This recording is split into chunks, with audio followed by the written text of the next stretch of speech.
The name of the program is Heating, Ventilation, and Air Conditioning Technology 1 at Orange Technical College.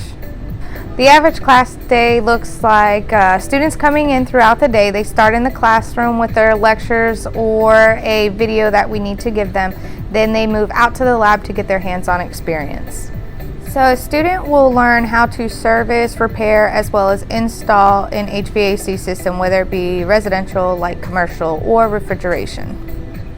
For a student to be successful in this program, they need to have the time to dedicate themselves to doing homework and reading their books at home, so that when they're in class they can take advantage of the lab work and get the hands-on experience to better understand the curriculum. If you enter the program as a senior, you will get your OSHA 10 construction safety and your EPA license.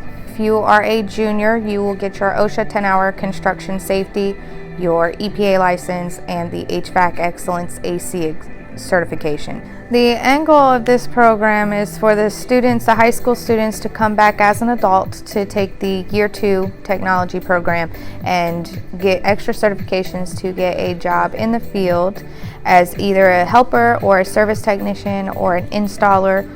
They can also join the ACT program, which will help them get their foot in the door.